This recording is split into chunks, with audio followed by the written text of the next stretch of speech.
هترشح مين رئاسة؟ هرشح الفريق السيسي. أقول لا إله إلا الله. السيسي. هو السيسي، هو في غيره، هو السيسي ولا حاجة. ليه؟ بتاع حد حصل يمسك البلد. نهائي ده ولا ليه؟ انتخب من انا بقى لما الاقي حد نافع خالص ولا حد يبص انتخب السيسي. انتخب من انا بقى انتخب نفسي. انتخب مين؟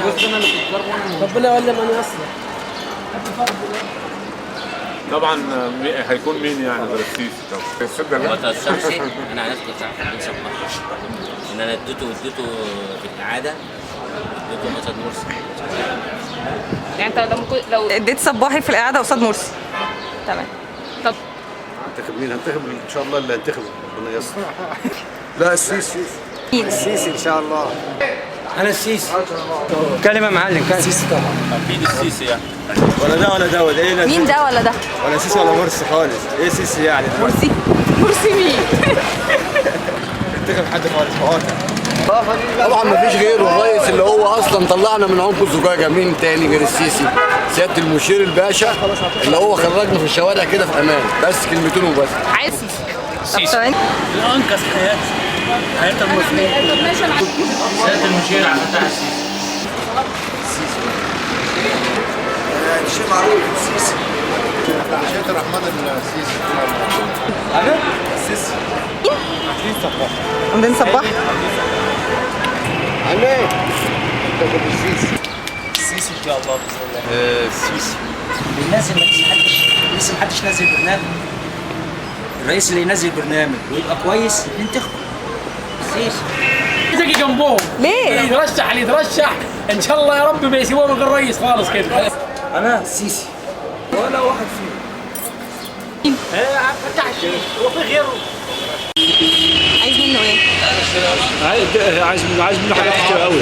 عاوز الدنيا تروق والبلد تروق والاقتصاد والدنيا الخربانه دي. البلد خربانه دلوقتي.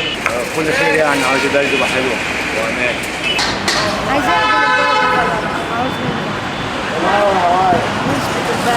أعمل البلد. عاوز نسبة البلد. عايز يا رب نصلح حال البلد. الناس تمشي وتبقى مبسوطه. هيعمل كتير. هو الراجل مشروعاته كتيره وتطوراته كتير ومعاه مشروع ال 1000 مليون دول ومعاه انجازات كتير ان شاء الله. هيجيب رجال الاعمال اللي بره المستثمرين وهيشوف خير كتير مع الراجل ده. انما الباقيين دول بتوع فلوس بتوع دولارات من بره عشان يبيعونا احنا بارخص حاجه. عايز كل حاجه حلوه. عايز الحلو مش عايز الوحش. عايزين واحد يشوف مصلحتنا. يصلح حال البلد اللي احنا مشقلبه ديت ويقلب على البلطجيه ويسرع في الاحكام. سيبكم من الهجس اللي احنا حسني مبارك بيتحكم بقى 3 سنين ومرسي واخوانه هيقعد 3 سنين واحنا الشعب حيران بين الاثنين. لازم في احكام رادعه وسريعه. يرجع الامان زي ايام مبارك تاني. هيظبط البلد. الامن كل حاجه هترجع تاني في البلد. يعمل يشيل البلطجيه من البلد ويصلح حال البلد وشوف الغلابه عم يقف على طابور العيش والانزحام بتاع العيش ورغيف العيش. عايزه يعني يمشي على اللي احنا عايزينه. هو هيعمل كل حاجه. عايزين يصلح حال البلد بس. كفايه الامن. والأمان. الدنيا كلها. يعني ما انا عندي بلد زيكم بخاف عليهم. عايز امان. اهم حاجه عند المواطن الامان. قبل الاكل والشرب. والله احنا عايزين البلد على الصلح ان شاء الله. انا شايف ان هو راي كويس ويصلح حال البلد يعني. الأول بياكل العيش والناس تشتغل. يصلح حالنا الناس تعرف تعيش. يصلح. ان شاء الله يامن الامن كده وفي مستقبل ان شاء الله. والله يصلح حال البلد بالبطاله وبالحياه اللي احنا عايشينها. يعني تتطور الحياه شويه عايزين نوظف البلد ثلاث ويروقها ثلاث يبص الناس يخلي الناس رجعت على ايديها شويه. بدل ما احنا الرمل خلاص قلوبنا خلاص على وشك الموت.